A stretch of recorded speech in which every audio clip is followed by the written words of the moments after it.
Hello, hello, hello. Happy Friday. Sretan Petak. I am Sarah of Expat in Croatia, and this is 5 Question Friday. Every Friday at 5 o'clock Croatia time, I answer 5 questions about Croatia from people who have sent them in on Facebook, Instagram, Twitter, LinkedIn, YouTube, expatinCroatia.com, our consulting sessions, and people who write them in the sand. Welcome, welcome. I'm so glad you're here.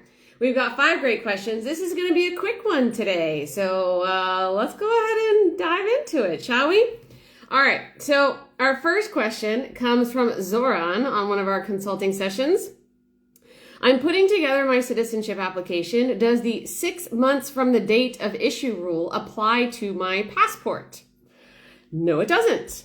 So I want to make sure that there's a little bit of context here for anyone who's not sure what I'm talking about. So whenever you are providing a foreign government document to the Croatian government, they have implemented this arbitrary expiration date of 6 months from the date of issue. So if you are giving them a birth certificate from your home country, it needs to be less than 6 months old, okay? If you are giving a marriage certificate, less than 6 months old. So he's asking, is it the same thing with your passport? No, it isn't. It just has to be a valid passport. That's it. So, yeah, we have a guide on how you can apply for Croatian citizenship that has all the requirements and the procedure. If you would like that, we can send that over to you. So I'm just going to kind of make a blanket statement and try something a little bit new this time. I'm just going to say right up from the top, if you're on Instagram, you can send us a DM and we can send you any of these guides. If you're on YouTube, you can find links to them down in the description of this video. And everybody else, just drop a comment and we'll get the guide to you, all right? So next question comes from Celise here on Instagram. I have a question regarding the new property tax on holiday homes. I own a house in Pula that I'm renovating, but my residence is still in Canada until the home is completed and I can move to Pula full time. My understanding is that I need to declare my house as a holiday home. Who and where do I make this declaration regarding the home's usage status to? Great question. So there has been a change to the tax laws. So up until this point, you were paying a cost per square meter if you had a home in Croatia and it was not your primary residence. So they've kind of modified this into like a full-blown property tax, but I don't know, from what I can tell, it just functions the same. It's just the cost per square meter is a little bit higher. But ultimately, it's up to the municipality where your property is in terms of how much they charge you per square meter. We do have a guide on all of these new tax changes. So if you'd like that, we've got it. So you are required to report the location and usable floor area of your holiday home to the competent branch office of the tax administration before March 31st of each year. So the tax office is called Porezna Uprava. So she needs to go to the one in Pula and report her home. So the tax on holiday homes is due within 15 days from the date of delivery of the decision on determination of such tax. What does that mean in real words? So she will go report this to the home to the tax office. And then based on the information she provides, they're going to make a decision on her tax liability and they will send her a notice in the mail. So essentially that's how it works. So in addition to the latest changes to the Croatian law, including these tax changes, we also have a page from the Croatian government's website on this new change with the holiday homes. Although the updated amount is not there, I feel like that's important to say. But, you know, they're not super quick on updating the websites here in this country. So we have both of those and we can get those to you. I saw a question come in. Hey, Kathy, so nice to see you here. Since I renewed my passport last month, should I send this to MUP? No, it's not necessary to do that. I wouldn't say so. I mean, you know, I know your background. I know you got a citizenship application in the works. So I would speak with a lawyer in case they want an updated copy of your passport. Maybe they do for citizenship purposes. But when it comes to residence purposes, or maybe you're applying for citizenship abroad, that's not something I've ever seen that's been necessary. So great question. Thank you, Kathy. All right. Next question. This is an anonymous question that came in through Instagram as well. I have a question about traveling inside of Croatia. My temporary residence has already expired and my work permit is currently in process. I'm trying to visit some places here, but am hesitant because there may be some checkpoints along the way. Is it still possible? Well, there aren't going to be any checkpoints within Croatia. Maybe on the borders of certain countries there may be, but not within Croatia. But that's not really the point here. The point is should you travel within Croatia while your application is in process. So it's never recommended to travel while you have an application in process, regardless of whether that's around Croatia or outside of Croatia. Because whenever they're doing a residence permit process, they usually always do a check. Like they send a police officer to your house to make sure that you are actually there. Okay, so that's why you don't want to do that. Now, if you are not there, then they will usually they'll send you something in the mail. It's a blue envelope. It's something you have to sign for. If you're not there to sign for it, then the post office will put something in your mailbox that says, hey, you have something that you need to come pick up from the post office within 5 days. If you don't do that, then it gets kicked back to the police, and then that can cause problems with your residence application process. So you don't want to do that. If you're ever going to be traveling during your application, you should always notify them up in advance before you travel and let them know when you're going to be gone. That way they know that you won't be home, but that's the reason why you really shouldn't travel while your application is in process. Now, if you are working with a lawyer, you have a bit more freedom because your lawyer will function as your power of attorney, which means MOP, the police, are going to contact your lawyer instead of contacting you first. So that is one nice benefit of using a lawyer. Okay, I saw something come in.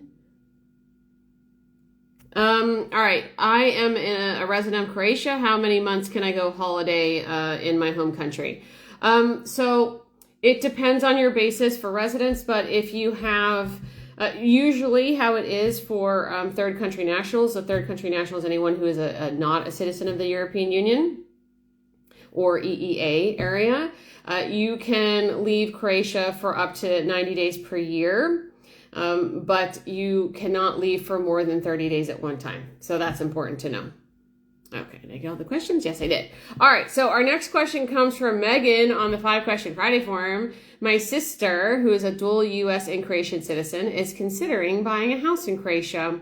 I'm wondering how a potential buyer can find out about environmental risk factors when considering properties in Croatia. When I purchased my home in the U.S., most of the major listing websites like Realtor.com or Zillow included assessments of the climate-related risk associated with each property: flood, fire, extreme heat, air quality, and severe windstorms. I did not see similar information when browsing Nuškalo. Is this type of data available for real estate listings in Croatia? No, unfortunately, no.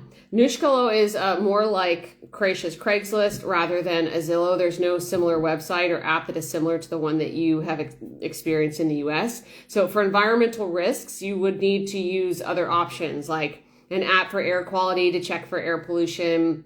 For things like fire and flood, you would need to research the area historically and see what happened before, if there are any risks in the future. For example, Zagreb has suffered several huge earthquakes in the last few years. They had 2 major earthquakes in 2020, for example. So you can expect that there will be earthquakes in the future.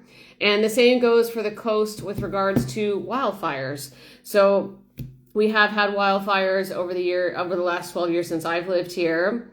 There was only one that was really, well, I guess there was a severe one last year near Šibenik. And then there was one severe one near Split. I can't remember how many years ago that was, but it came like right up to the edge of Split. Now the mountain and everything has regrown, so it gives you an idea of how long ago that was.